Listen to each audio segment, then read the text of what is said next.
DD Tamil நேயர்களுக்கு வணக்கம். என் பேர் Arun Krishnamurthy. Environmentalist foundation of India இஎஃப்ஐயோடைய நிறுவனர் தலைவர். இஎஃப்ஐ வந்து இயற்கை பணியில் தங்களை ஈடுபடுத்திக்கணும்னு நினைக்கக்கூடிய எல்லாருக்குமான ஒரு பொது தளம். இந்த ஆர்கனைசேஷன் மூலமாக கடந்த 19 ஆண்டுகளாக நம்ம நாட்டில் இருக்கக்கூடிய 18 மாநிலங்களில் இயற்கை தன்னார்வல பண்ணிக்கிட்டு இருக்கோம். இதில் முக்கியமான பணின்னு பார்த்திங்கன்னா ஏரி குளம் குட்டைகள் பாதுகாப்பு, புனரமைப்பு, மரம் செடி கொடி நடுதல், இது இல்லாமல் வன உயிரின பாதுகாப்பு, கடற்கரை தூய்மை பணி, இதெல்லாம் தான் பண்ணிகிட்ருக்கோம். நம்ம பாரத தேசத்தோட ஜனநாயகம் வந்து நம்ம நாட்டுக்கு ஒரு பெரிய முதுகெலும்பு, நம்ம நாட்டுக்கான ஒரு அடித்தளமாக நான் பார்க்குறேன். ஏன் அப்படின்னா இங்கே நாட்டு பணி, இயற்கை பணி, இதில் ஆர்வம் அக்கறை நிறைய பேருக்கு உண்டு. அத்தனை பேருக்கு ஆர்வம் அக்கறை இருக்கிற ஒரே காரணத்தின் பேர் தான் இஎஃப்ஐயால் வந்து இத்தனை மாநிலங்களில், ஒரு மாநிலத்துக்குள்ளே இத்தனை மாவட்டத்தில், அந்த மாவட்டத்துக்குள்ளே பல கிராமங்களில் வேலை செய்கிறதுக்கான ஊண்டுதலாக இருக்குது.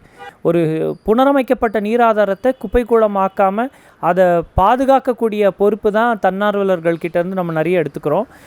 ஆபத்து அப்படிலாம் பெருசாக எதுவும் கிடையாது. இன்னொன்று பார்த்திங்கன்னா எல்லா விதமான சேஃப்டி ப்ரிகாஷன்ஸ் எடுத்துக்கிட்டு தான் எந்த களப்பணியிலையும் நம்ம ஈடுபடுறோம்.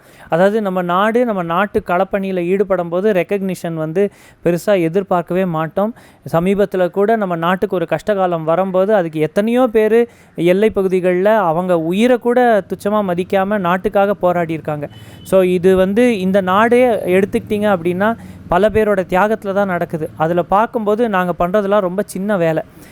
மாண்புமிகு பிரதமர் அவர்கள் பெரிய மனசு பண்ணி எங்களையும் அவருடைய மனதின் குரல் நிகழ்ச்சியில் மென்ஷன் பண்ணுறாங்க. அது பெரிய ஊக்கம் தரக்கூடிய விதமாக தான் நாங்கள் பார்க்குறோம். நாட்டோடைய பிரதமர் மட்டும் இல்லாமல் நாங்கள் வேலை பார்க்கக்கூடிய பல்வேறு மாவட்டங்கள், மாநிலங்கள், இங்கே இருக்கக்கூடிய மாவட்ட ஆட்சி தலைவர் தலைவிகளோ இல்லை அந்தந்த மாநிலத்தில் இருக்கக்கூடிய அரசாங்கத்துடைய தலைமை பொறுப்பில் இருக்கக்கூடிய முதலமைச்சர்களோ மந்திரி பெருமக்களோ நிறைய பேர் இதை வந்து இது கட்சி அந்த பாகுபாடு எதுவும் கிடையாதுங்க. இது இயற்கை பணி, நாட்டுக்கான இயற்கை பணி. அதில் எல்லாருக்கும் ஆர்வம் உண்டு. சுய விளம்பரத்துக்காக பண்ணாமல் தேசத்துக்காக பண்ணுறோங்கிறப்போ நிறைய பேர் அதில் ஈடுபடுத்திக்கிறாங்க. அதில் கடவுளின் அனுகிரகத்தில் இந்த நாட்டு பணியில் ஈடுபடும் போது அதுக்கு வரவேண்டிய நல்ல ரெக்கக்னிஷன்லாம் வந்துட்டு தான் இருக்குது. அதுக்காக இந்த பணியை பண்ணலை, ஆனால் அதுவும் வந்துட்டுருக்கு. அது பெரிய ஊக்கம் தருது. அதுக்கு நன்றி.